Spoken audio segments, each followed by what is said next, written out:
ಯಾರು ಯಾರು ನನ್ನ ಏಕಾಗ್ರತೆಯನ್ನು ಭಂಗಪಡಿಸಿದ ನೀನು ಯಾರು ತಾಯಿ?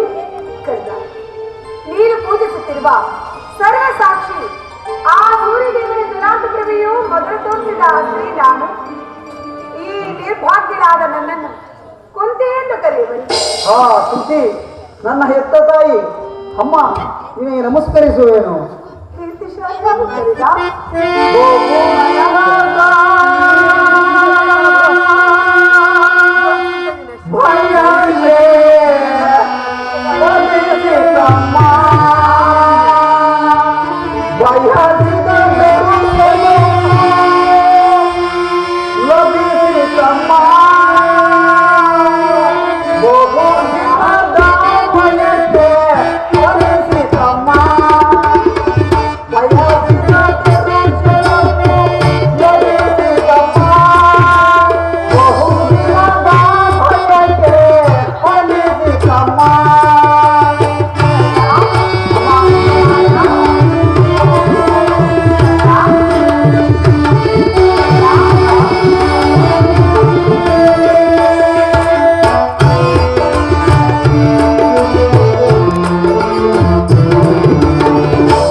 ಎಂತಹ ಕೀರ್ತಿಯಮ್ಮ ನನ್ನದು.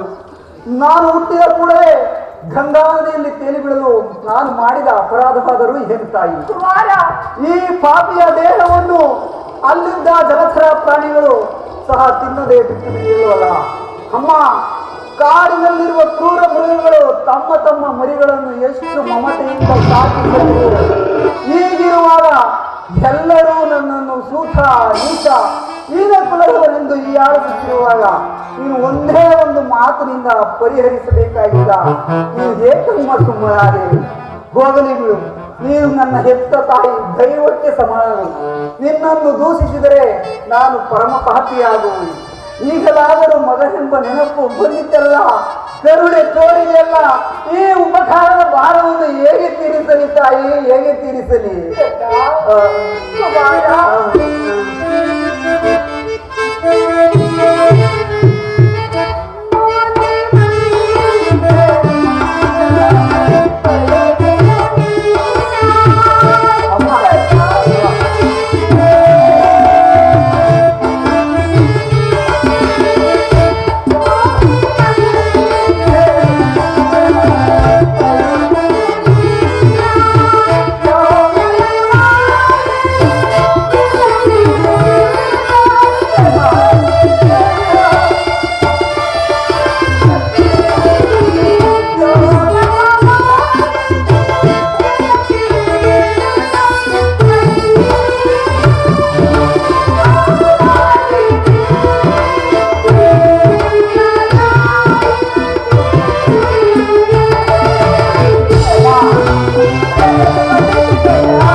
ನೀನು ಹೀಗೆಲ್ಲ ಮಾತನಾಡಬಾರದು ಕಂದ.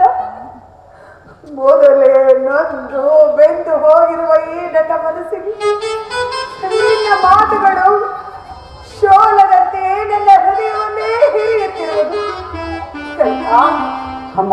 ನಾನು ಬಾಲ್ಯದಲ್ಲಿರುವಾಗ ನಿನ್ನ ವಿಚಾರದಲ್ಲಿ ಮಾಡಿದ ಅಪರಾಧವನ್ನು ಯಾರ ಬಳಿಯಲ್ಲೂ ಹೇಳಿಕೊಳ್ಳಲಾರದು.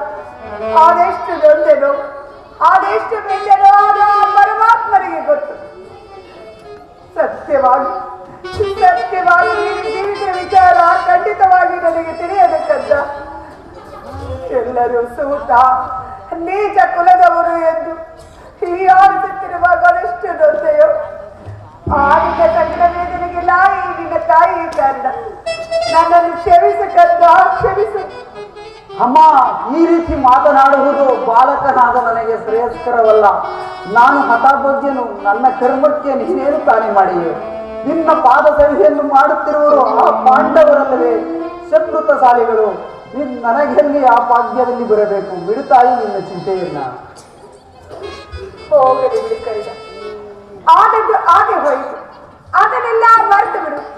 ಈಗಲಾದರೂ ನನ್ನ ಜೊತೆ ಬಾ. ನಿನ್ನ ಸಹೋದರರ ಜೊತೆ ಸೇರಿ ಸುಖದಿಂದ ಮಾಡುವಂತೆ. ಅಮ್ಮ, ಇದೊಂದು ಮಾತನ್ನು ಬಿಟ್ಟು ಬೇರೆ ಏನಾದರೂ ಕೇಳುವ ನಡೆಸಿಕೊಡುವೆನು. ಆದರೆ ಜೀವಿಸುವವರೆಗೂ ಸ್ವಾಮಿ ದ್ರೋಹವನ್ನು ಮಾತ್ರ ಮಾಡಬಾರೆ ತಾಯಿ. ಹಾಗೆಲ್ಲ ಕರಿಡ, ಹೆತ್ತ ತಾಯಿಯಾದ ನಾನು ನಿನ್ನಲ್ಲಿ ಭಿಕ್ಷೆ ಬೇಡ್ತಿರುವೆ ಎಂದು ತಿಳಿದುಕೋ. ಕೌರವರೊಡನೆ ಸೇರಿ ನಿನ್ನ ಸಹೋದರನಿಗೆ ಕೆಡಕ ನಡೆಸಬೇಡ. ಸೌಭ್ರಾತೃ ದಾನ ಮಾಡಿಕಲ್ಲ ಅವರ ನಡೆಸು ಕುಮಾರ. ಅಮ್ಮ, ನೀನೇ ವೀರ ಮಾತೆ, ನೀನೇ ಹೇಳು.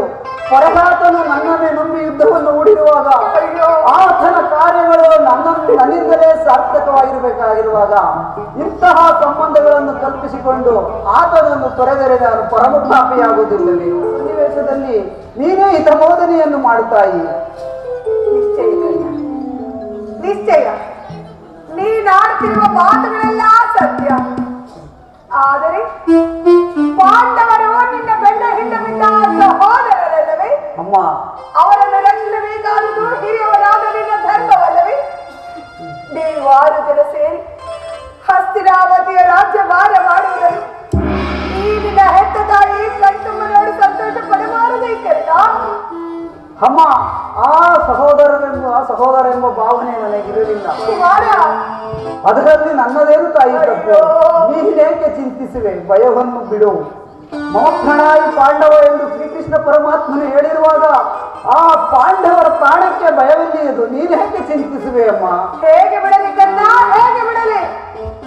ಲೋಕೈಕ ವೀರನಾದ ನೀನೇ ಆ ದುರ್ಯೋಧನನ ಜೊತೆ ಸೇರಿ ನನ್ನ ಪಾಂಡವರಲ್ಲಿ ಹಗೆ ಸಾಧಿಸುತ್ತಿರುವಾಗ ಈ ನಿನ್ನ ತಾಯಿ ವ್ಯಸನ ಪಡೆದಿರಲು ಸಾಧ್ಯವೇ ಕಟ್ಟ? ಅಮ್ಮ, ಪಾಂಡವರೊಡನೆ ಕೂಡಿ ಮಾಡುವ ಇಚ್ಛೆ ನಿಂತಿರುವ ಚಿಂತೆ ಇಲ್ಲ. ನಾಳೆ ನೇತ್ರದಲ್ಲಾದರೂ ಪರೋನ್ಮುಖನಾಗುವುದು. ಅಮ್ಮ, ಈ ಕರ್ಣನು ಅಂತ ನೀಚನಲ್ಲ.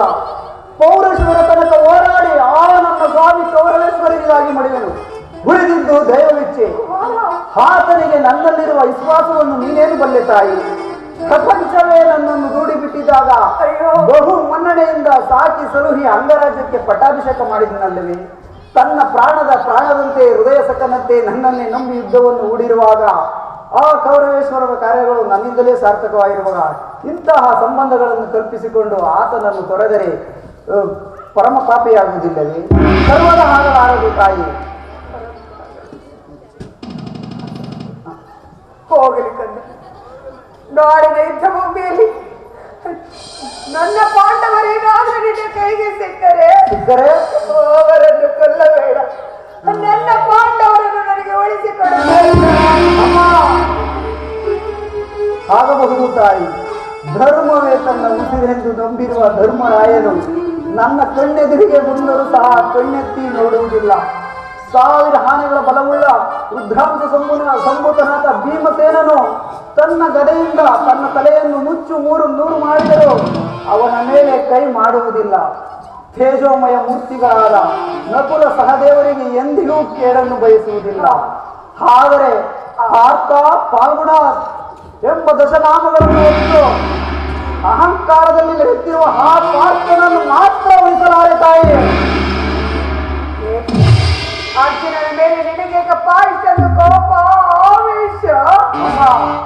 ಆತನೊಡನೆ ಯುದ್ಧ ಮಾಡುವುದನ್ನು ನನ್ನ ಸ್ವಾಮಿ ಕೌರವೇಶ್ವರನ್ನು ನೋಡಿ ಸಂತೋಷ ಪಟ್ಟರೆ ಆಗ ನನ್ನ ಜನ್ಮ ಸಾರ್ಥಕವಾಗುವುದು. ಅಮ್ಮ, ಈ ಪ್ರಪಂಚದಲ್ಲಿ ನಮ್ಮಿಬ್ಬರಲ್ಲಿ ಒಬ್ಬರಿಗೆ ಮಾತ್ರ ಅವಕಾಶ. ನನ್ನಿಂದ ಒಂದು ವೇಳೆ ಅರ್ಜುನನೇ ಮೃತಪಟ್ಟರು, ನನ್ನಿಂದ ಅರ್ಜುನನಿಂದ ನಾನೇ ಮೃತಪಟ್ಟರೆ ಉಳಿಯೇ ಉಳಿವು. ಚಿಂತಿಸಬೇಡ ತಾಯಿ. ಹೋಗಲಿ ಬಿಡುಕಲ್ಲ. ಆಯುಷ್ಯದವರು ಎಲ್ಲಿಯಾದರೂ ಬದುಕಿಕೊಳ್ಳುವರು. ಅದೇ ಅದೇ ಹೆತ್ತ ಹೊಟ್ಟೆಗೆ ಸಂತೋಷ. ಕಡೆಯದಾಗಿ ಈ ನಿನ್ನ ಹೆತ್ತ ಮಾತೆಯ ಒಂದು ಮಾತನಾದ್ರೂ ನೆರವೇರಿಸಿಕೊಡವೆಯಾ ಕರ್ಣ? ಅದೇನು ಹೇಳ್ತಾಯಿ? ಸತ್ಯವಾಗಿ ನೆರವೇರಿಸಿಕೊಡವೆಯಾ ಕರ್ಣ? ಅಮ್ಮ, ಈ ಕರ್ಣನು ನಿನ್ನದೊಂದು ಮಾತನ್ನು ನಡೆಸಿಕೊಡಲಾರದ ಕಡು ಪಾಪಿ ಎಂದು ಭಾವಿಸಿದೆಯಾ?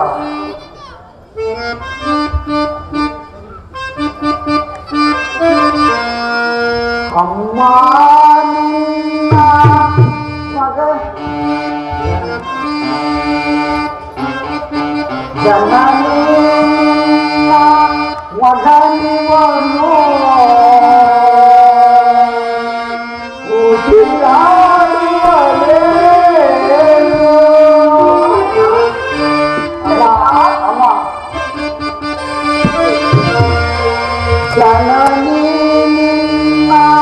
ಮಗನಿವನು ರುಚಿಯಾಡುವನೇನು ಮಾತಾಡುವನೇನು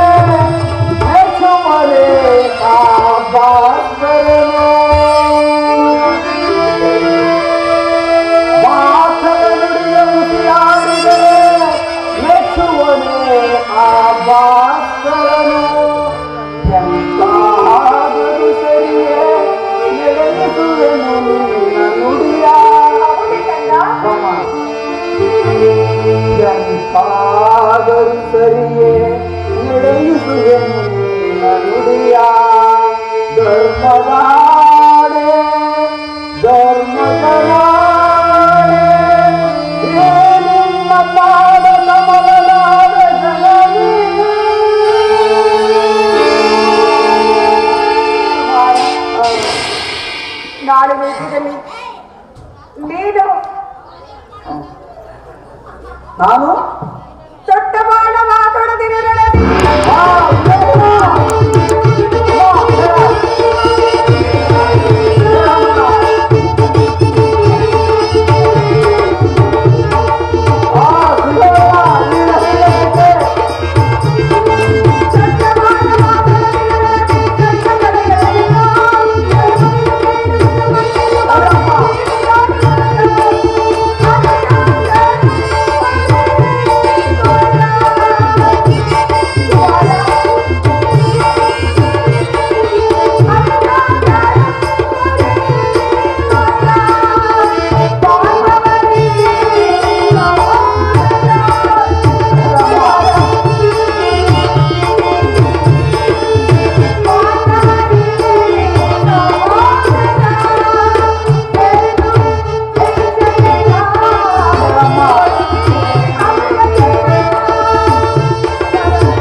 ನೀವೇ ನನ್ನ ಸ್ವಾಮಿ ಕೌರವೇಶ್ವರನ್ನು ಕಾಪಾಡಬೇಕು. ಇಂದ್ರನು ನನ್ನ ವಜ್ರ ಕವಚವನ್ನು ಅಪಹರಿಸಿದನು. ಅವನ ದುರಾದೃಷ್ಟಕ್ಕೆ ಇದರನ್ನು ಸಭೆಯಲ್ಲಿ ಬಿಲ್ಲನ್ನು ಮುರಿದು ಬಿಸಾಡಿದನು. ಶ್ರೀಕೃಷ್ಣ ಪರಮಾತ್ಮನು ನನ್ನ ಜನ್ಮ ವೃತ್ತಾಂತವನ್ನು ತಿಳಿಸಿ ಹೃದಯ ಸ್ಥೈರ್ಯ ಧೈರ್ಯವನ್ನೇ ಕಿತ್ತುಕೊಂಡನು. ಈಗ ನನ್ನ ಎತ್ತ ತಾಯಿ ಬಂದು ತೊಟ್ಟ ಬಾಣವನ್ನು ಪುನಃ ತೊಡಬೇಡವೆಂದು ವಾಗ್ದಾನ ಪಡೆದಳು. ಮಾಡಲಿ, ಪ್ರಪಂಚ ದೈವ ಎಲ್ಲ ಸಂಚು ಮಾಡುತ್ತಿರುವುದು ಮಾಡಲಿ. ತನಕ ಹೋರಾಡಿ ಆ ನನ್ನ ಸ್ವಾಮಿಯಾಗಿ ಮಾಡಿದೆನು. ಓದಿದ್ದು ದೈವಚ್ಛೆ. ಅಮ್ಮ, ಈ ನಿನ್ನ ಮಾತಿನಲ್ಲಿ ಸಂದೇಹವಿಲ್ಲವೇ ಕಂದ? ಅಮ್ಮ,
ಶ್ರೀಕೃಷ್ಣ ಪರಮಾತ್ಮನ ಕುಟಿಲ ಅಪಾಯವು ಫಲಿಸಿತು. ಈ ಯುದ್ಧದಲ್ಲಿ ನಮಗೆ ಜಯವಿಲ್ಲ. ನಿಮ್ಮೆಲ್ಲರ ಸಂತೋಷವಿದ್ದಂತಾಗಲಿ. ಹೋಗಿ ಬಾ ತಾಯಿ. ಅಮ್ಮ, ಇಲ್ಲಿ ಬಾ. ನನ್ನದೊಂದು ಮಾತನ್ನು ನಡೆಸಿಕೊಡುವೆ ಅಮ್ಮ. ಹೇಳು ಕಂದ. ಎತ್ತ ತಾಯಿಯ ಸಾಕ್ಷಿಯಾಗಿ ನೆರವೇರಿಸಿಕೊಡ್ತೇನೆ. ಅಮ್ಮ, ಎತ್ತ ತಾಯಿಯ ಪ್ರಥಮ ದರ್ಶನ ಹಿಂದಾಯಿತು. ಭವಿಷ್ಯ ಅಂತಿಮ ದರ್ಶನ ಹಿಂದೆ ಎಂದು ತೋರಿತು. ನಿನ್ನನ್ನು ನೋಡುವ ಭಾಗ್ಯ ಲಭಿಸುವುದೋ ಇಲ್ಲವೋ? ಈ ಮಹಾಭಾರತ ಯುದ್ಧ ಮುಗಿಯುವ ತನಕ ನಾನು ನಿನ್ನ ಮಗನೆಂಬ ವಿಚಾರವು ಯಾರಲ್ಲಿಯೂ ಹೇಳಬೇಡ ತಾಯಿ. ದೈವವಶಾತ್ ಈ ಯುದ್ಧದಲ್ಲಿ ನಾನೇನಾದರೂ ಮುಡಿದರೆ ಸತ್ಯಸಂಧನಾದ ಧರ್ಮರಾಯನ ಕೈಯಿಂದಲೇ ನನ್ನ ಉತ್ತರಾಧಿಕಾರಿಗಳನ್ನು ಮಾಡಿಸಬೇಕೆಂದು ಪ್ರಾರ್ಥಿಸುವೆನಮ್ಮ, ಪ್ರಾರ್ಥಿಸುವೆನು. ಸಾಮ್ರಾಜ್ಯ ಒಡೆಯುವುದಾದರೆ ಸಾಮ್ರಾಜ್ಯ ನಿಲ್ಲದಾಗಲಿ, ನಿಲ್ಲದಾಗಲಿ, ನಿಲ್ಲದಾಗಲಿ.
ದೈವಾನುಕೂಲವಿಲ್ಲದವನು ಈ ಪ್ರಪಂಚದಲ್ಲಿ ಬದುಕಿದ್ದರೂ ವ್ಯರ್ಥ.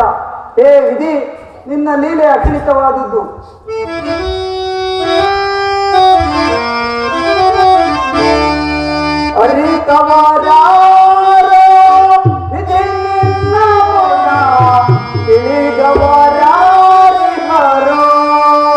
ದೇವಾ ಅರಿಯಲ ಸಾಧ್ಯವೋ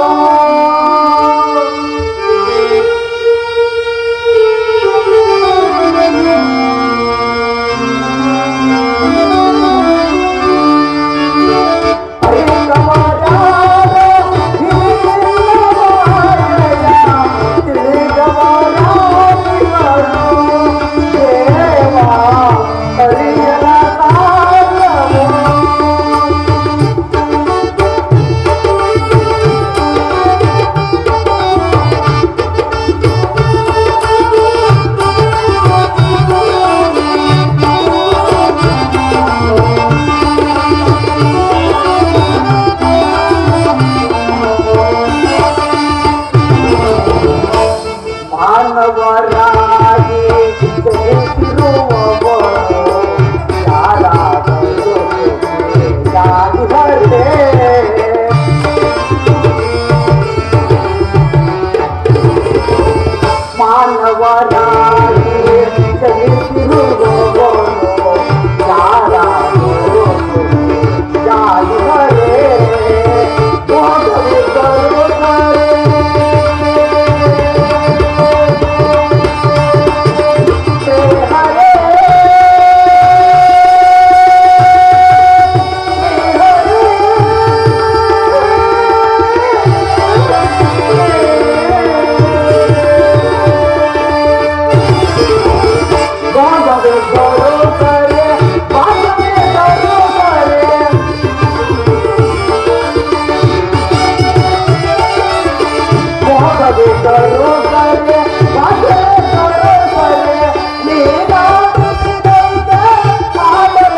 ವ್ಯೂಹವನ್ನು ಅನ್ವಯಿಸುವುದು ಅಸಾಧ್ಯವಾಗಿದ್ದು ನಿನ್ನೆಯ ದಿನ ನಾನು ಪ್ರಯತ್ನಿಸಿ ನಿರಾಶನಾಗಿ ಹಿಂದಿರುಗಿ ಬಂದೆನು. ಭೀಮಸೇನ, ಕೃಷ್ಣಾರ್ಜುನರು ಇಲ್ಲಿದ್ದರೆ ಚೆನ್ನಾಗಿತ್ತು. ಅರ್ಜುನನು ವ್ಯೂಹ ಪದ್ಧತಿಯನ್ನು ತಿಳಿದಿದ್ದನು. ಅಗ್ರಜ, ಕೃಷ್ಣಾರ್ಜುನರು ಯುದ್ಧ ಭೂಮಿಯ ಮತ್ತೊಂದು ಪಾರ್ಶ್ವದಲ್ಲಿ ಸಂಸಾತಾತ್ಮರೊಡನೆ ಕಾದಾಡುತ್ತಿರುವರು. ಅವಳು ಬೇಗ ಹಿಂದಿರುವ ಸಂಭವವಿಲ್ಲ. ಭೀಮಸೇನ, ಹಾಗಾದರೆ ಇದರ ಉಪಾಯವೇನು? ಅಗ್ರಜ, ಜಾಗೃತಿಯಿಂದ ನಾವೊಂದು ಉಪಾಯವನ್ನು ಮಾಡಲೇಬೇಕು. ಇಲ್ಲವಾದರೆ ಪರಾಜಯವು ಖಂಡಿತ.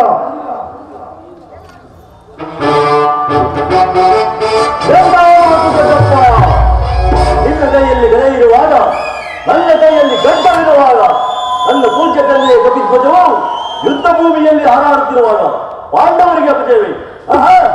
ಈಗ ನಮ್ಮ ಒದಗಿರುವಂತಹ ಆಪತ್ತಾದೇನು ದೊಡ್ಡಪ್ಪ?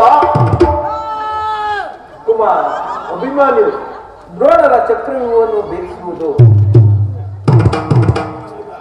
ಶಕ್ತಿ ನಮಗಿಲ್ಲ.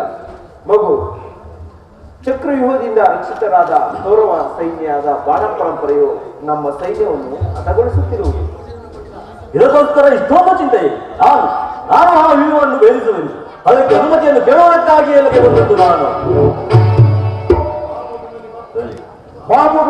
ಬಾಬು ನೀರು ವಂಶದ ಗೌರವ ಸ್ವರೂಪನೇ ಸರಿ. ಕುಮಾರ, ಅಭಿಮಾನ್ಯು, ನೀನಿನ್ನೂ ಚಿಕ್ಕವನು. ನಿನ್ನ ಉತ್ಸಾಹವನ್ನು ನಾನು ಅಭಿನಂದಿಸುತ್ತೇನೆ. ಆದರೆ ನಾವುಗಳು ಜೀವಿಸಿದ್ದು ಇಂತಹ ದುಸ್ಸಾಧ್ಯಾವಾದ ಕೆಲಸಕ್ಕೆ ನಿನ್ನನ್ನು ಕಳಿಸುವುದು ಲೋಕಾಭಿಮತ ಎನಿಸುವುದೇ?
ದೊಡ್ಡಪ್ಪ, ನಾನಿನ್ನು ಚಿಕ್ಕನೆಂದು ಈ ರೀತಿ ಹೇಳುತ್ತಿರುವೆಯಾ?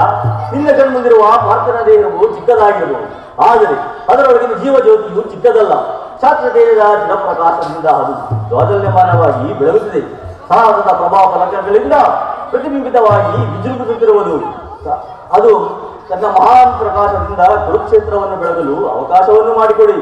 ನನ್ನನ್ನು ಮಗನಾಗಿ ಪಡೆದ ಧನಂಜಯನು ಅಭಿಮಾನದಿಂದ ತಲೆದೂಗಲಿ. ವೀರ ಪುರುಷವಾದ ಸುಭದ್ರೆಯು ಆನಂದಾಶಗಳನ್ನು ಸುರಿಸಲಿ. ಯೋಗ್ಯ ಸ್ಥಾನವು ದೊರೆತಾಗ ಧೈರ್ಯಶಾಲಿಯಾಗಿ ಹೋರಾಡಿ ಕೀರ್ತಿಶಾಲಿಯಾಗುವುದು ಛಾತ್ರ ಧರ್ಮದ ನಿಯಮ. ಮರಣ ಕಂಜಿ ಶತ್ರು ಸಂಹಾರಕ್ಕಾಗಿ ಹಿಡಿದ ಈ ಖಡ್ಗದಿಂದ ಅಡಿಗೆ ಮನೆಯ ಕಾಯಿ ಪಲ್ಯಗಳನ್ನು ಕತ್ತರಿಸಿದ್ದಲ್ಲ. ನಾನು ತಾಯಿಯ ಗರ್ಭದಲ್ಲಿದ್ದಾಗಲೇ ಚಕ್ರವ್ಯೂಹ ಏರಿಸುವ ವಿದ್ಯೆಯನ್ನು ಕಲಿತೆಯನು. ಅದರ ಉಪಯೋಗಕ್ಕೆ ಅವಕಾಶವು ಬಂದಿರುವುದು. ಅದನ್ನು ವ್ಯರ್ಥ ಮಾಡಬೇಡಿ. ತಂದೆಯೇ, ನನಗನುಮತಿಯನ್ನು ಕೊಡಿ. ಆಗದೆ ಪಾರ್ಥನ ಮಗನು ಪಾರ್ಥನಂತೆ ಪರಾಕ್ರಮಶಾಲಿ ಎಂಬುದನ್ನು. ಅಭಿಮನ್ಯುವಿನ ಪ್ರಾರ್ಥನೆಯನ್ನು ನಿರಾಕರಿಸಬೇಡಿ. ಈ ವೀರ ಬಾಲಕರ ಉತ್ಸಾಹಾಗ್ನಿಯ ಮೇಲೆ ಜಗಚ್ಚೇತನವಾಗದಿರಲಿ. ಅನಿರೀಕ್ಷಿತವಾಗಿ ಬಂದ ಸಹಾಯವನ್ನು ನಿರಾಕರಿಸುವುದು ಉಚಿತವಲ್ಲ. ಭೀಮಸೇನ, ನೀನಿಷ್ಟದಂತೆ ಆಗಲಿ. ಈ ಪ್ರಿಯ ಬಾಲಕನ ಪ್ರಾಣ ಪದಕವನ್ನು ನಿನ್ನ ಕೈಯಲ್ಲಿರುವೆ.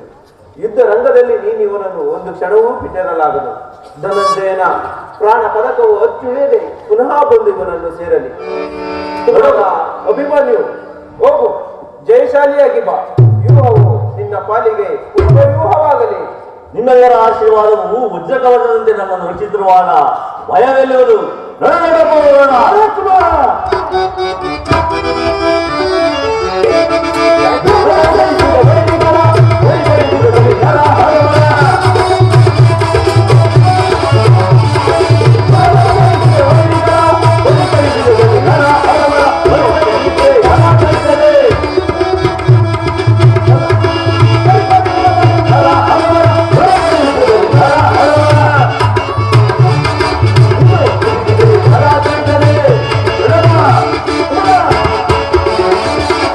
Yo,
ಸ್ವಾಮಿ, ನಾನು ನನ್ನ ಹೃದಯಾದಿ ದೇವನ ದರ್ಶನಕ್ಕಾಗಿ 4 ದಿನಗಳಿಂದಲೂ ಮುಂದುವರಿಸಿದ್ದೆ. ಅದು ಈ ದಿನ ಬೇಕು. ಸುಂದರಿ, ನಿನ್ನ ದೇವರ ದರ್ಶನವೇನೋ ನೀನು ಹೊಂದಿದೆ.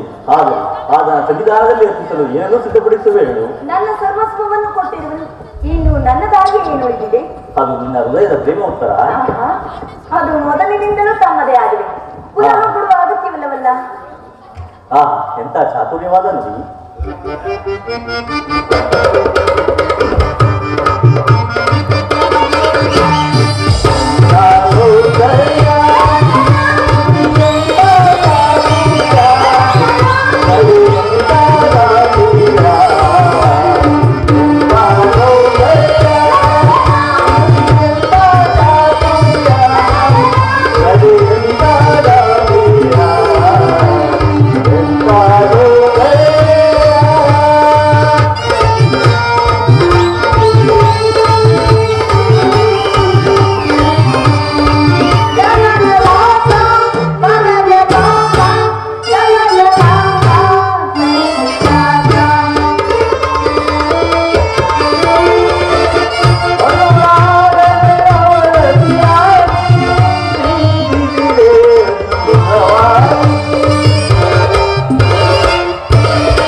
ಆದರೆ ಪ್ರತಿದಿನವೂ ಪ್ರತಿಕ್ಷಣವೂ ನಿನ್ನ ಪ್ರೇಮವನ್ನು ಹೊಸ ಹೊಸದಾಗಿ ಸವಿಯಬೇಕು ಎಂದರೆ ನನ್ನ ಆಸೆ ಇದೆ.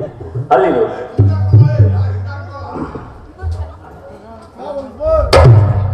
ಅಲ್ಲಿ ವಸಂತದ ಬಳ್ಳಿಯು ಹೊಸ ಹೊಸದ ಹೂಗಳಿಂದ ಸೃಷ್ಟಿಕರ್ತನನ್ನು ಆರಾಧಿಸುವುದು. ಪಕ್ಷಿಗಳು ಹೊಸ ಹೊಸ ಗಾನದಿಂದ ಪ್ರಕೃತಿಯನ್ನು ನಡೆಸುವುದು. ಸರ್ವಸಾಕ್ಷಿಯಾದ ಸೂರ್ಯ ದೇವರು ಹೊಸ ಹೊಸದಾದ ಕಿರಣಗಳಿಂದ ಪ್ರಕೃತಿಯಲ್ಲೇ ನಡೆಸುವುದು. ಈ ಪ್ರೇಮದ ವಿಚಾರವೂ ಹಾಗೆಯೇ ವಿರಹದಿಂದ ಸಮ್ಮಿಲನ, ಸಮ್ಮಿಲನದಿಂದ ಪುನಃ ವಿರಹ. ಈ ವಿರಹ ಮತ್ತು ಸಮ್ಮಿಲನ ಆಕರ್ಷಕ ವಿಕರ್ಷಗಳೇ ಈ ಪ್ರೇಮದ ಜೀವ.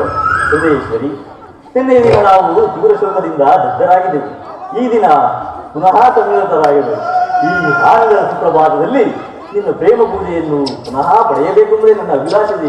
ದೇವರಿಗೆ ಪೂಜೆಯನ್ನು ಬಯಸಿದಾಗ ಭಕ್ತರು ನಿರಾಕರಿಸಬೇಡಿ. ಪ್ರೇಮದ ವಿಷಯದಲ್ಲಿ ಎಷ್ಟು ಆದರೂ ಪಂಡಿತರಲ್ಲವೇ ನೀವು? ಬನ್ನಿ ಸ್ವಾಮಿ, ಈ ಪೀಠದಲ್ಲಿ ಕೂತ್ಕೊಳ್ಳಿ.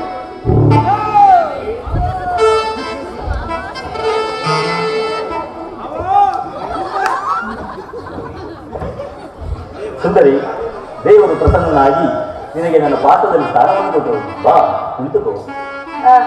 ಕುಳಿತುಕೊಳ್ಳಬೇಕು? ಹೌದು. ಇಲ್ಲ ಸ್ವಾಮಿ. ಬಾ ದೇವಿ, ಬಾ, ಕುಳಿತುಕೋ.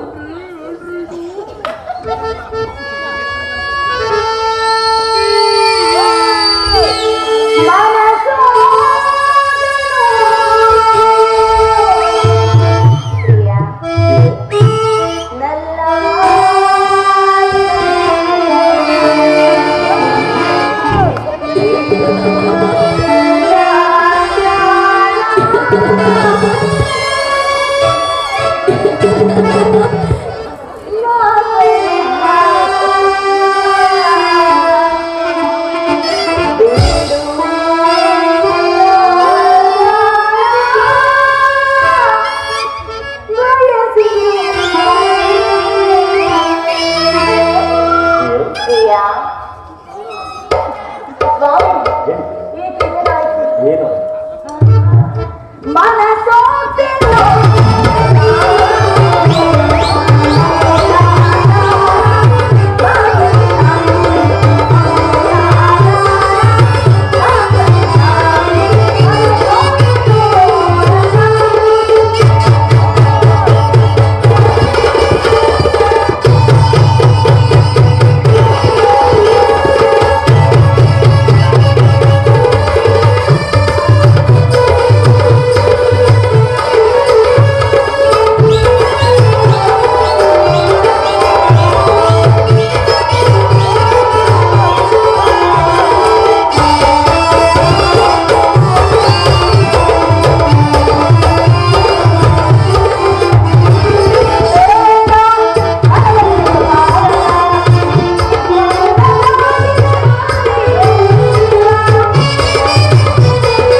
ಈ ದಿನದ ಯುದ್ಧದಲ್ಲಿ ನಾನೊಂದು ಮಹತ್ ಕಾರ್ಯವನ್ನು ನಿರ್ವಹಿಸಬೇಕಾಯಿತು. ನಿನ್ನ ಪ್ರೇಮದ ಆರೋಹಣೆಯನ್ನು ಸನ್ಮಾನಿಸಲು ನನಗೆ ಸಮಯವಿಲ್ಲ. ಏನು ಮಾಡಲು? ಈ 4 ದಿನಗಳಿಂದಲೂ ಯುದ್ಧರಂಗದಲ್ಲೇ ನಿರತರಾಗಿದ್ದೀರಾ. ಈ ದಿನವಾದರೂ ನನ್ನೊಡನೆ ಕಾಲ ಕಳೆಯಬಾರದು. ಇಲ್ಲ ಪ್ರೇಯಸಿ, ದ್ರೋಣರ ಚಿಕ್ಕವ್ಯೂಹವನ್ನು ಭೇದಿಸಲು ದ್ವಿಷರಾಜೇಂದ್ರನ ಅನುಮತಿಯನ್ನು ಪಡೆದು ಹೊರಟರು. ನನ್ನನ್ನು ತಡೆಯಬೇಡ, ಗುಂಪಿನಿಂದ ತಿಳಿಸಿಕೊಡು. ಸ್ವಾಮಿ, ನೀವು ಯುದ್ಧರಂಗಕ್ಕೆ ಹೋಗಲೇಬೇಕಾದ್ರೆ ನನ್ನನ್ನು ಸಂಗಡ ಕರೆದುಕೊಂಡು ಹೋಗಿ. ನಿಮ್ಮ ತಂದೆಯವರ ವಿವಾಹ ಕಾಲದಲ್ಲಿ ಬಲರಾಮನೊಡನೆ ಯುದ್ಧ ಮಾಡುವಾಗ ಅತ್ತೆಯವರು ಸಹಾಯ ಮಾಡಿದರಂತೆ. ಈಗ ನಾನು ನಿಮಗೆ ಸಹಾಯಕರಾಗುವೆನು. ಆ ದಿನ ತಾಯಿಯು ಉಪಾಯವನ್ನು ಯಶಧಾರಣ ಮಾಡಬೇಕಾಯಿತು. ಯುದ್ಧರಂಗವು ಸ್ತ್ರೀಯರಿಗೆ ಯೋಗ್ಯವಾದ ಕಾರ್ಯವಿದಲ್ಲ ದೇವಿ. ಓಹೋ, ಯುದ್ಧಕ್ಕಾಗಿ ಹೊಸಬಿಲ್ಲನ್ನು ತರಂತಿದೆ. ಸ್ವಾಮಿ, ಇದೊಂದು ಸಾರಿ ಎಲೆಸಲಿ. ಆಹಾ, ಈ ಕೋಮಲವಾದ ಕೈಗಳಿಗೆ ಯೋಗ್ಯವಾದ ಕಾರ್ಯವಿದಲ್ಲ ದೇವಿ. ಅನಂಗ ರಾಜಲಕ್ಷ್ಮಿ, ನಿನ್ನ ಸತಿಯರು ಆರಿಸಿ ತಂದಿರುವ ಹೂಗಳನ್ನು ಎದಗೇರಿಸಿ ರೂಪುಗೊಂಡ ರತಿ ಚಂಚಲ ಕಟಾಕ್ಷ ಬಾಣಗಳನ್ನು ನೋಡು. ಮನ್ಮನ ಶಾಯಿನಿ, ನಿನ್ನ ಹೃದಯದ ಮಧ್ಯದಲ್ಲಿ ನನಗೆ ಆಶ್ರಯವನ್ನು ಕೊಡು. ಅಬ್ಬಬ್ಬ, ಒಂದೇ ಯೋಚನೆಯಲ್ಲಿ ಅದೇ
ಪ್ರಪಂಚದಲ್ಲಿ ಸೃಷ್ಟಿಕರ್ತರಿಬ್ಬರದೊಂದು ತೋರುವುದು.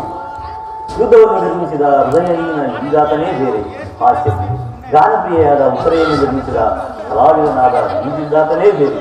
ಪರಸ್ಪರ ಸಂಬಂಧವಿಲ್ಲದ ಎರಡು ಭಿನ್ನ ಪ್ರಪಂಚಗಳು. ಹಾಗಲ್ಲ ಸ್ವಾಮಿ, ನಿಜವನ್ನು ನಾನು ಹೇಳುವಂತೇಳಿ ಒಬ್ಬನಾದ ವಿಲಾಸನು ಇಬ್ಬರು ಉತ್ತರೆ ನಿರ್ಮಿಸಿರುವುದು. ಇದುವರೆಗೂ ಹಾಸ್ಯಮಯಿ ಗಾನಶೀಲಿಯಾದ ಉತ್ತರೆ ನುಡಿದೆ. ಈಗ ವೀರ ಪತ್ನಿ ವೀರಾಂಗನೆಯಾದ ಮತ್ತೊಬ್ಬ ಉತ್ತರಿ ಹೋಗು ತರುಣ ವೀರ, ಯುದ್ಧವು ಕ್ಷತ್ರಿಯನ ಧರ್ಮ, ನೀನ ಆ ಧರ್ಮವನ್ನು ಪಾಲನೆ ಮಾಡು. ಹಾಗಾದರೆ ಸಂತೋಷಿತಳಾಗಿ ತಿಳಿಸಿಕೊಡುವೆಯಾ? ನನಗೋಸ್ಕರ ದುಃಖಿಸುವುದಿಲ್ಲ ಸ್ವಾಮಿ. ಅಥವಾ ಪ್ರಚನ್ನ ದಾನದಂತೆ ಮನಸ್ಸಿನ ದುಃಖವನ್ನು ಮುಚ್ಚಿಕೊಂಡು ಮುಖದಲ್ಲಿ ಹಾಕೊಂಡು ಸೂಚಿಸುತ್ತಾ ಪತಿಯನ್ನು ಬೀಳ್ಕೊಳ್ಳಲಾರದ ಪತ್ನಿಯು ವೀರಾಂಗನೆನಿಸಿಕೊಳ್ಳಬಲ್ಲಳೆ. ಉತ್ತರಿ ತನ್ನ ಭಾಗದ ಕರ್ತವ್ಯವನ್ನು ಸಾಹಸವದನೆಯಾಗಿ ನಿರ್ವಹಿಸುವುದು. ನಾನು ನೋಡುವುದರಿಂದ ಈಶ್ವರ ವರ್ಣದ ಪುತ್ಥಳಿಯಲ್ಲಿ ಈ ಶರೀರದ ಮಾರ್ಗವನ್ನು ಮಲ್ಲಿಗೆಯ ಗಂಧದಲ್ಲಿ ಸಂಖ್ಯೆಯ ಗಂಧದಲ್ಲಿ ಮಲ್ಲಿಗೆಯ ಮಾಧುರ್ಯ, ಹಿರಿಯ ಸಂಸಾರದ ದುಃಖದ ಮಧ್ಯದಲ್ಲಿ ಸ್ವರ್ಗದ ಆನಂದವನ್ನು ಬೀಳಿ ಧನ್ಯಾಸ್ತರ ಧನ್ಯ ಆರ್ಯವರ್ತದಲ್ಲಿ ನೀನು ನಾರೀರತ್ನಳು. ನೀವು ಕ್ಷತ್ರಿಯ ರತ್ನನು, ಯುದ್ಧ ನಿನ್ನ ಗೌರವ, ಕೀರ್ತಿ, ಸಂಪತ್ತು. ನಿನ್ನ ಯಾವ ಗೌರವವಿಲ್ಲವೇ ಉತ್ತರ? ಈಗಿನ ಎಷ್ಟೋ ಜನ ವೀರ ಮಾತೆಯರು ವೀರನಾರಿಯರು ಹೃದಯ ದುಃಖಾವಿದಗಳನ್ನು ಒದಗಿಸಿಕೊಂಡು ಕಣ್ಣೀರನ್ನು ಭೂಮಿ ನಿಂತದೆ ಸಾಸಂಖ್ಯಾಗಿ ಬೀಳ್ಕೊಂಡಿರುವರು. ಅವರಿಗೆ ಯಾವ ಗೌರವವಿಲ್ಲವೇ ಉತ್ತರ? ಇರುವುದು ಕಾಂತ. ರಣಾಂಗಣದಲ್ಲಿ ಕಾದಾಡಿದ ಸ್ವಾಮಿ ಮಡಿದಾಗ ಆತನ ಗೌರವದಿಂದ ದರ್ಪಿತಳಾದ ಮಡದಿಯಾರು. ಶತ್ರು ಮಧ್ಯದಲ್ಲಿ ಪುತ್ರನ ಸಾಹಸ ವರ್ಣನೆಯನ್ನು ಕೇಳಿ ಆನಂದ ಭಾಸವನ್ನು ಸುರಿಸಿದ ಮಾತಿಯಾರು. ಪುರುಷನ ಗೌರವವೇ ನಾರಿ ಗೌರವ, ಅದೇ ಅವಳ ಜೀವನ ಸರ್ವಸ್ವ. ಈ ಕುರುಕ್ಷೇತ್ರ ಮಹಾಯುದ್ಧದಲ್ಲಿ ನಾನು ಪ್ರಾಣತ್ಯಾಗ ಮಾಡಿದರೆ ಸ್ವಾಮಿ ಆಗ ನೀವು ನನಗೋಸ್ಕರ ಹೇಳಬೇಡ ಉತ್ತರ. ಆಡೋದಿಲ್ಲ ಸ್ವಾಮಿ. ನಿಮ್ಮ ಆಜ್ಞೆಗೆ ವಿರುದ್ಧವಾಗಿ ಒಂದು ತೊಟ್ಟು ಕಮ್ಮರಿ ಭೂಮಿಗೆ ಬಿದ್ದರೆ ನನ್ನ ಕೈಯಾಡಿತು. ನಿಮ್ಮ ಪಾದಕ್ಕೆ ಅರ್ಪಿಸಿದೆ. ಉತ್ತರಿ ವೀರಸತಿ, ಪತಿ ಆಜ್ಞೆ ದೇವರ ಆಜ್ಞೆ ಅಂತೆ.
ಯುದ್ಧಕ್ಕೆ ಹೋಗಿವೆ.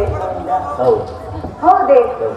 ಆಹಾ, ನನ್ನನ್ನು ಬಿಟ್ಟು ಹೋಗಲು ಮನಸ್ಸೇ ಆಗುತ್ತಿಲ್ಲ ಅಲ್ಲವೇ ಸ್ವಾಮಿ?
ಆಸಕ್ತಿಯಿಂದ ಪ್ರಾಣವನ್ನು ಕೊಡದೇವಾಗಿ ಪ್ರಯತ್ನಿಸಿರುವ ಆ ವೀರ ಯೋಧರನ್ನು ನನಗೆ ತೋರಿಸು.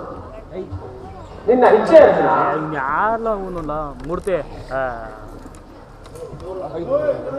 ಅರ್ಜುನ, ಕೌರವರ ಚತುರಂಗಬಲ ಸಮೇತವಾದ ಸೈನ್ಯವು ಪ್ರಚಂಡ ಚಂಡಮಾರುತದಿಂದ ಮುನ್ಮಿಲಿತವಾದ ಸಾಗರದಂತೆ ಕಾಣುತ್ತಿದೆ.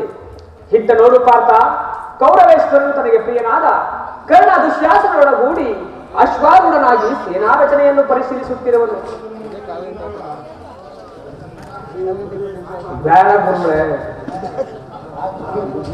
ಬೇಜಾರಾಗ್ಬಿಡದೆ ಲಾಸ್ಟ್ ಇದ್ದ ಲಾಸ್ಟಲ್ಲಿ ಹಾಕಿದ್ದೇನೆ. ಲಾಸ್ಟ್ ಇತ್ತ ನೋಡು ಪಾರ್ಥ, ಕೌರವೇಶ್ವರನು ತನಗೆ ಪ್ರಿಯರಾದ ಕರ್ಣ ದುಶ್ಯಾಸನರೊಡಗೂಡಿ ಅಶ್ವಾರೂಢನಾಗಿ ಸೇನಾ ರಚನೆಯನ್ನು ಪರಿಶೀಲಿಸುತ್ತಿರುವನು. ಅವನ ಹಿಂದೆಯೇ ಸಿಂಧುರಾಜನಾದ ಶಕುನಿಯೂ ಇರುವನು. ಜಯದ್ರಥನ ಬಲಗಡೆ ಒಂದೇ ವಿಧವಾದ ಚತುರಾಶ್ವರಥದಲ್ಲಿ ಕುಳಿತಿರುವವರೇ ಕೌರವೇಶ್ವರನ 98 ಮಂದಿ ಸಹೋದರರು. ಅವರ ಹಿಂದೆಯೇ ದುರ್ಯೋಧನನ ಮಕ್ಕಳೂ ಇರುವರು. ಅವರ ರಕ್ಷಣೆಗಾಗಿ ಧನುರ್ಧಾರಿಯಾದ ದ್ರೋಣನು ಸ್ವಲ್ಪ ಮುಂದೆ ನಿಂತಿರುವನು. ವಲ್ಕಲಧಾರಿಯಾಗಿ ಗಂಭೀರ ಮುದ್ರೆಯಿಂದ ನಮ್ಮತ್ತ ನೋಡುತ್ತಿರುವನೇ ಅಶ್ವತ್ಥಾಮ. ಇತ್ತ ನೋಡು ಪಾರ್ಥ, ಸ್ವರ್ಣಮಯವಾದ ಅಷ್ಟಾಶ್ವ ಶೋಭಿತರದಲ್ಲಿ ಶ್ವೇತವಸನಧಾರಿಯಾಗಿ ಕುಳಿತಿರುವ ಆ ಮಹಾಪುರುಷನೇ ಕೌರವರ ಸೇನಾಧಿಪತಿ ಭೀಷ್ಮನು. ನೆರೆ ಕೂದಲಿನಿಂದ ತುಂಬಿದ ಅವನ ಮಸ್ತಕದಲ್ಲಿ ವಜ್ರ ಖಚಿತವಾದ ಅಧಿಕಾರ ಮಕುಟವು ಬೆಳಗುತ್ತಿದೆ. ಆತನು ನಿನ್ನ ಪೂಜ್ಯ ಪಿತಾಮಹನು. ಭರತ ಕಂಡ ಕೀರ್ತಿ ವಂಶ ಜ್ಯೋತಿಯ ಯುದ್ಧವನ್ನು ಪ್ರಾರಂಭಿಸುವ ಮೊದಲು ಆ ಮಹಾಪುರುಷನಿಗೆ ವಂದಿಸು. ಆಜ್ಞೆ ಮಾಡುವ ಭೀಷ್ಮ ಸ್ವರೂಪಿತಾಮಹ ನಿಮಗೆ ನಮಸ್ಕರಿಸುವುದು. ನನ್ನ ಪ್ರಣಾಮಗಳನ್ನು ಸ್ವೀಕರಿಸು. ನನ್ನ ಜೀವನದಲ್ಲಿ ಪವಿತ್ರವಾದ ಸಮಯ. ಈಗ ನನ್ನ ಮನಸ್ಸಿನಲ್ಲಿ ಹುಟ್ಟುತ್ತಿರುವ ಭಾವನೆಗಳು ನೀನು ಬಲ್ಲೆಯ? ಆಹಾ, ಇದೇನು ಅರ್ಜುನನ ಪತನವೋ ಅಥವಾ ಉತ್ಥಾನವೋ? ಅರ್ಜುನ, ಏಕೆ ಮಿತ್ರ ವಿಚಲಿತನಾಗಿರುವೆ?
ಕೃಷ್ಣ ಅಂಗ ಪ್ರತ್ಯಂಗಗಳಲ್ಲಿನ ಧಾರಣ ಜ್ವಾಲೆ ಬೇಸಿಗೆ ಬಿಸಿಲಿನಿಂದ ಬೆಂದ ತಾವರೆಯಂತೆ ಮುಖವು ಮಾಡುತ್ತಿರುವುದು, ಶರೀರದ ಕಂಪನವು ಹುಟ್ಟುತ್ತಿರುವುದು, ನಾಲಿಗೆಯು ಒಣಗುತ್ತಿರುವುದು, ಗಾಂಡೀರವು ಕೈಯಿಂದ ಕಲ್ಪಿಸುವುದು, ಕಾಲುಗಳು ನಿಲ್ಲಲು ಪ್ರಾಣವಿಲ್ಲ.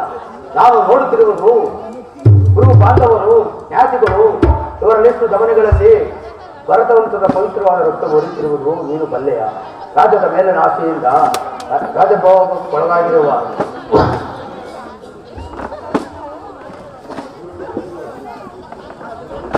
ಇವರನ್ನು ಒದಿಸಲು ನನ್ನ ಕೈಯಿಂದ ಆಗಲು. ರಥವನ್ನು ಹಿಂತಿರುಗಿಸು, ನನಗೆ ಯುದ್ಧವು ಬೇಡ ಕೃಷ್ಣ. ಅರ್ಜುನ, ಇದೇನು ಈ ವಿಷಭಾವತಾರದಲ್ಲಿ ನಿನ್ನಲ್ಲಿ ಇಂತಹ ಕಲ್ಮಶ ಭಾವವು ಹೇಗೆ ಹುಟ್ಟಿತು? ಕ್ಷತ್ರಿಯ ವೀರನಾಗಿ ಆ ನಾರ್ಯನಂತೆ ವರ್ತಿಸುವೆಯ? ಬಾಗಿಲನ್ನು ತಿರಸ್ಕರಿಸಿ ನರಕದ ಮಾರ್ಗವನ್ನು ಹಿಡಿಯಬೇಡ. ಆದರ್ಶಕರನೆಂದು ಹೆಸರಾಗಿ ಏಪ ನಿಂದನೆಯನ್ನ ನೀನು ಸಹಿಸಲಾರೆ. ಈ ದೌರ್ಬಲ್ಯವನ್ನು ತ್ಯಜಿಸಿ ಯುದ್ಧಕ್ಕೆ ಸಿದ್ಧನಾಗು ಪಾರ್ಥ. ಪರಮಾತ್ಮ, ಒಂದು ಸಾರಿ ಕುರುಸೈನ್ಯದ ಕಡೆ ದೃಷ್ಟಿಸಿ ನೋಡು. ಭೀಷ್ಮನ್ ಸ್ವರೂಪಿತ ಭೀಷ್ಮನು ನನ್ನ ಪೂಜ್ಯ ಪಿತಾಮಹ. ಆಚಾರ್ಯ ದ್ರೋಣನು ನನಗೆ ಅಸ್ತ್ರ ಶಿಕ್ಷಣವನ್ನು ಕೊಟ್ಟ ಗುರು. ಇವರೆಲ್ಲರ ಧಮನಿಗಳಲ್ಲಿ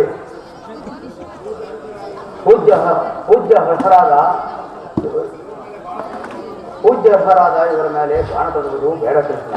ಗುರುವನೆಯಿಂದ ಲಭಿಸುತ್ತಿರುವ ಶ್ರೀ ಸಂಪತ್ತಿಗಿಂತಲೂ ಭಿಕ್ಷಾವೃತ್ತಿಯೇ ಶ್ರೇಷ್ಠಕರವು. ಒಂದು ಬಾಂಧವರನ್ನು ಕಳೆದು ರಾಜ್ಯಭೋಗವನ್ನು ಅನುಭವಿಸುವ ಆಸೆಯು ನನಗಿಲ್ಲ. ರಾಜ್ಯ ಲೋಪಕ್ಕೊಳಗಾಗಿರುವ ಅಶಾಶ್ವತವಾದ ರಾಜ್ಯ ಲೋಪಕ್ಕೊಳಗಾಗಿರುವ ಶಾಶ್ವತ ಧರ್ಮವು ನನ್ನಿಂದ. ಯಾರು ಯಾರನ್ನು ವಧಿಸುವುದು ಪಾರ್ಥ? ಅಳಿವಿಲ್ಲದ ಆತ್ಮವನ್ನು ವಧಿಸುವುದು ಅಸಂಭವ. ಮನುಷ್ಯರು ಹರಿದ ಬಟ್ಟೆಗಳನ್ನು ಬಿಚ್ಚಿಟ್ಟು ಹೊಸ ಬಟ್ಟೆಗಳನ್ನು ಧರಿಸುವಂತೆ ಜೀರ್ಣವಾದ ದೇಹವು ಮತ್ತೊಂದು ಆತ್ಮವನ್ನು ಆಶ್ರಯಿಸುವುದು. ಮರಣವು ದೇಹದ ನಾಶ, ಅವಿನಾಶಿಯಾದ ಆತ್ಮದ ಅವಸಾನವಲ್ಲ. ದೇಹಕ್ಕೆ ಬಾಲ್ಯ, ಯೌವನ, ವಾರ್ಧಕ್ಯಾದಿ ಅವಸ್ಥೆಗಳು ಪ್ರಾಪ್ತಿಯಾಗುವಂತೆ ಮಾನವನಿಗೆ ದೇಹಾಂತರ ಪ್ರಾಪ್ತಿಯು ಸಹಜವಾದುದು. ಪಂಡಿತನಾದವನು ಇದರ ಬಗ್ಗೆ ಎಂದಿಗೂ ಚಿಂತಿಸುವುದಿಲ್ಲ. ಜನ್ಮಾಂತರ ವೃತ್ತಿಗಳು ಮಾನವನ ಜೀವನದ ಅಂತರದ ಪ್ರವಾಸದೆರಡು ಮುಖಗಳು. ಹುಟ್ಟಿದವನಿಗೆ ಮರಣವು, ಮೃತ್ಯುಕ್ಕೆ ಪುನಃ ಜನ್ಮವು ಎಂದು ಮೊದಲೇ ನಿಶ್ಚಿತವಾಗಿರುವುದು. ಅನವಶ್ಯಕವಾಗಿ ಆಗಬೇಕಾದವನಿಗೆ ಚಿಂತಿಪಡದಂತೆ ಚಿಂತಿಸಿ ಪತ್ತೇನು? ನಿನ್ನ ಧರ್ಮವನ್ನು ನೀನು ಪಾಲನೆ ಮಾಡಬಾರ್ದ. ಯುದ್ಧದ ಹೆಸರಿಸಿದರೆ ನನ್ನ ಹೃದಯವು ಕಬ್ಬಿಸುತ್ತಿರುವುದು. ದುಶ್ಯಾಹ ಸಂಚಾದಿತ್ಯದಿಂದ ನಿಶ್ಚೇತಿತವಾಗಿರುವ ಶ್ರವಣಿಗಳಲ್ಲಿ ನಾನು ಹೇಳಿಯಲ್ಲ, ಪಾಪಚಿತ್ತನಾಗಿ ಯುದ್ಧಕನಾಗಿರುವನು. ಹೇಳು ಕೃಷ್ಣ, ಯುದ್ಧದ ಹೊರತು ಶತ್ರುನಿಗೆ ಮತ್ಯಾವ ಧರ್ಮವಿಲ್ಲವೇ? ಅರ್ಜುನ, ಸ್ವಧರ್ಮ ಪಾಲನೆಯಲ್ಲಿ ಪ್ರಾಣಗಳನ್ನಾದರೂ ತ್ಯಜಿಸಬಹುದು, ಆದರೆ ಪರಧರ್ಮ ಅವಲಂಬನವು ಅನರ್ಥಕಾರಿ. ನೆನಪಿರಲಿ ಅರ್ಜುನ, ಇದು ಧರ್ಮಯುದ್ಧ. ಈ ಯುದ್ಧದಲ್ಲಿ ನೀನು ನಿವೃತ್ತನಾದರೆ ಸ್ವಧರ್ಮವನ್ನು ಉಲ್ಲಂಘಿಸಿದ ಪಾಪಕ್ಕೆ ಗುರಿಯಾಗುವೆ, ಅಪಕೀರ್ತಿಗೆ ಭಾಜನರಾಗುವೆ. ನಿನ್ನಂತಹ ಸಂಭವಿತರಿಗೆ ಅಪಕೀರ್ತಿಯು ಮರಣತರಕ್ಕಿಂತಲೂ ಘೋರತರವಾಗಿತ್ತು. ವೈರಿಗಳು ಏಡಿ ಎಂದು ಹೊಡೆಯುವರು, ಶತ್ರುಗಳು ಆತ್ಮೀಯರನ್ನು ವಂಚಕರೆಂದು ನಿಂದಿಸುವರು. ಇಂತಹ ಮನೋವಿಕಾರವನ್ನು ತೀರಿಸಿ ಸ್ವಧರ್ಮವನ್ನು ಪಾಲನೆ ಮಾಡುತ್ತಾರ್ಥ. ಧರ್ಮವು ಪೌರುಷದ ಲಕ್ಷಣ.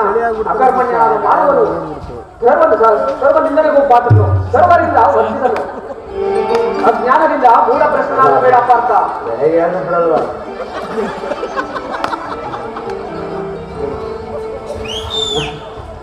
ವಾಸುದೇವ, ಧರ್ಮ ರಕ್ಷಣೆಯೋ ಧರ್ಮನಾಶವೋ ಉಭಯ ಪ್ರಶ್ನಾಗದಂತೆ ನನಗೊಂದು ದಾರಿಯನ್ನು ತೋರಿಸುವ ದೇವ. ಕರ್ಮವು ಅಕರ್ಮಣ್ಯನಾದ ಮಾನವನು ಜೀವಂತ ಕರ್ಮವು ಮಾನವನ ಜೀವನದ ರಾಜಮಾರ್ಗ. ನೀನೀಗ ಕರ್ಮತತ್ಪರನಾಗು. ಫಲಗಳನ್ನು ಅಪೇಕ್ಷಿಸಲು ನಿರ್ದಿಷ್ಟ ಕರ್ಮವನ್ನು ಆಚರಿಸು.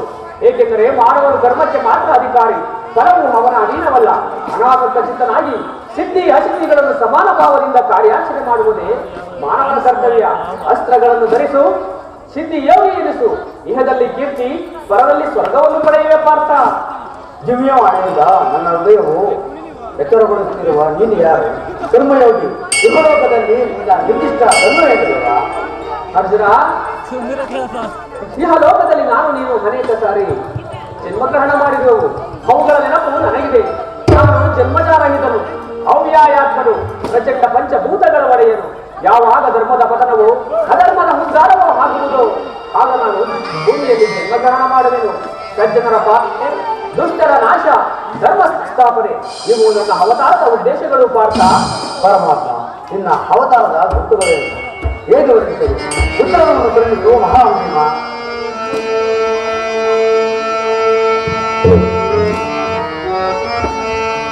ಯದಾ ಯದಾ ಹಿ ಧರ್ಮಸ್ಯ ಗ್ಲಾನಿರ್ಭವತಿ ಭಾರತ ಅಭ್ಯುತ್ಥಾನ ಅಧರ್ಮಸ್ಯ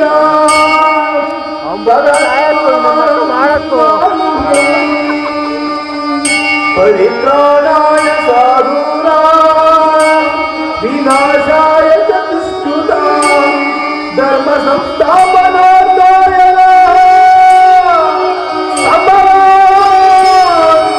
ಯುಗೇ ಯುಗೇ ಯುಗೇ ಯುಗೇ ಯುಗೇ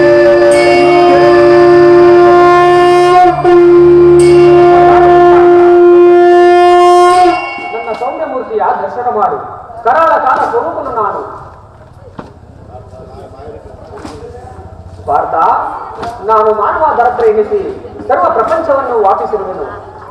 ಜಲರೂಪದಿಂದ ಪಕ್ಷಿಗಳಿಗೆ ಜೀವವನ್ನು ಕೊಡುವೆನು. ವಾಯುವಿನಂತೆ ಜನಿಸುವೆನು. ಆಕಾಶವೆನಿಸಿ ವಿಶ್ವ ಜಗತ್ತನ್ನೇ ವ್ಯಾಪಿಸಿರುವೆನು. ಮನೋಬದ್ಧ ತ್ರಿಗುಣಾತ್ಮಕ ರೂಪದಿಂದ ಮಾನವನ ಪ್ರಜ್ಞೆಯನ್ನು ಜಾಗೃತಗೊಳಿಸಿ ರಾಜಪಥದತ್ತ ನಡೆಸಿ ನಾನು ನೀರಿನಲ್ಲಿ ರಸಾತ್ಮಕನು, ವೇದಗಳಲ್ಲಿ ಸಾಮವು, ಪರ್ವತಗಳಲ್ಲಿ ಮೇರುವು, ರುದ್ರನಲ್ಲಿ ಚಂದ್ರನೂ ಆಗಿರುವೆನು. ಅದರೊಂದು ಅಲ್ಪಾಂಶದಿಂದ ಜಗತ್ತಿನ ಸ್ಥಿತಿಗತಿ ಪ್ರಳಯಗಳು ನಡೆಯುವು. ಪರಮಾತ್ಮ, ನಿನ್ನ ನುಡಿಗಳಿಂದ ಲೋಕನಾಶವಾಯಿತು, ಹೃದಯದ ಅಂಧಕಾರವು ಅಳಿಯಿತು. ಹೇ ಯೋಗೇಶ್ವರ, ನಿನ್ನ ಈಶ್ವರೂಪವನ್ನು ತೋರಿಸಿ ನನ್ನನ್ನು ಕೃತಾರ್ಥನಾಗಿ ಮಾಡಬೇಡ.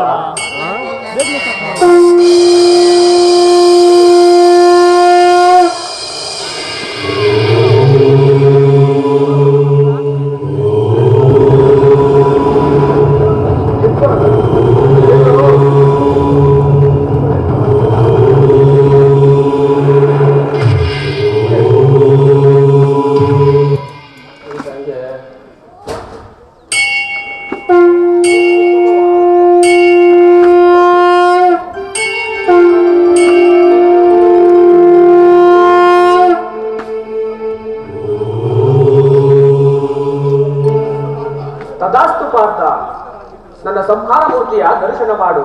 ಕರಾಳ ಕಾಲ ಸ್ವರೂಪನನ್ನು ನಾನು. ಈ ಕುರುಕ್ಷೇತ್ರ ಯುದ್ಧದಲ್ಲಿ ಸಮ್ಮಿಳಿತವಾಗಿರುವ ಸಮಸ್ತ ಯೋಧರನ್ನು ಒಂದೇ ಬಾರಿ ನನ್ನ ಉದರದಲ್ಲಿ ಧರಿಸಿರುವೆನು. ನೀನು ನಿಮಿತ್ತ ಮಾತ್ರಕ್ಕೆ ನನ್ನ ಸಹಾಯಕನಾಗು. ಯುದ್ಧದಲ್ಲಿ ಜಯಶೀಲನಾಗಿ ಕೀರ್ತಿಯನ್ನು ಗಳಿಸುವೆ.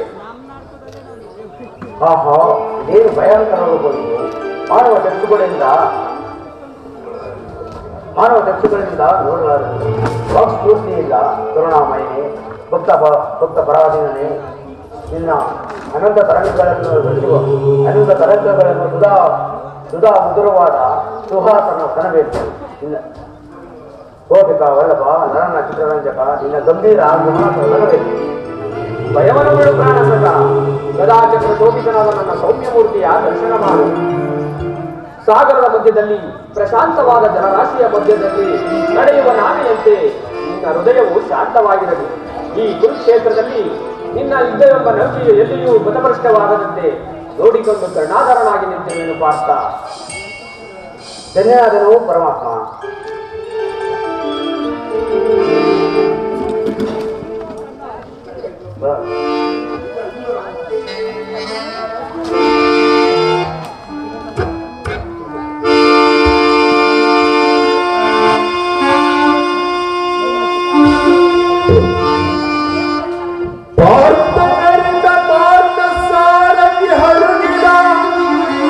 ಧರ್ಮ ಸಂದೇಶವ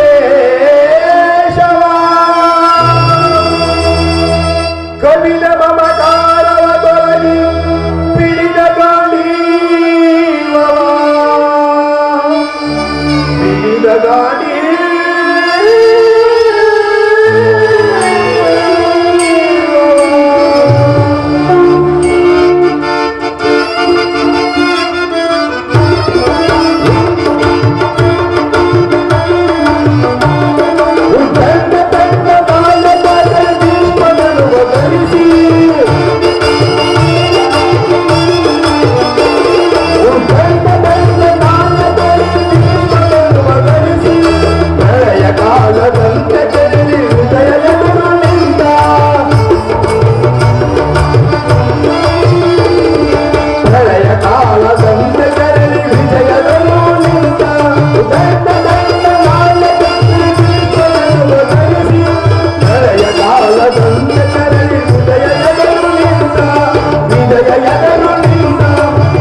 ಒಂದೇ